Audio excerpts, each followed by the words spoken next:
A pleasant good morning from Miami, Florida, where the U.S. men's national team begins training for the decisive matches of qualifying for the 2010 FIFA World Cup. With just 2 matches remaining and all 3 berths still up for grabs, let's take a look at the current situation in CONCACAF, starting with the standings. The U.S. currently sits in first place in the final round hexagonal, collecting 16 points and a 5-2-1 record through 8 games.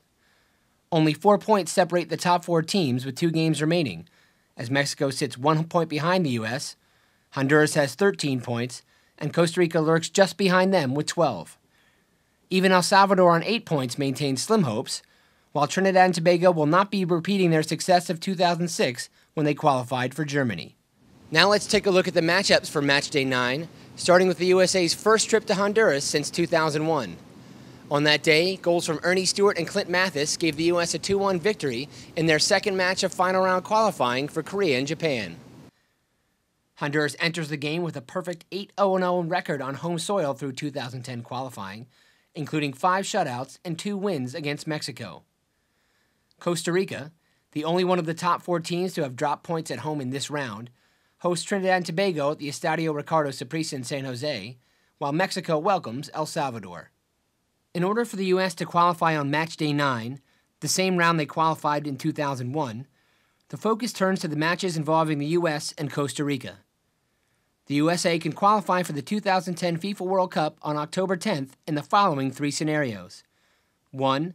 A win against Honduras. 2.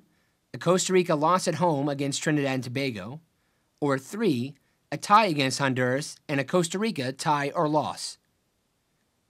If the U.S. does not qualify on October 10th, they will need at least a tie against Costa Rica on the final match day to automatically qualify for South Africa. Should the U.S. not get the right results on the final 2 match days, they will still have a chance to advance in a playoff against the 5th-place team from South America. The U.S. takes on Honduras on October 10th at 8 p.m. Mountain Time. Check ussoccer.com for local TV listings, and you can also follow the match on ussoccer.com's match tracker. The U.S. will close out qualifying for the 2010 FIFA World Cup when they take on Costa Rica on October 14th at RFK Stadium. The match will be broadcast live at 8 p.m. on ESPN2 and Galavision. For ticket information and the latest updates, log on to ussoccer.com.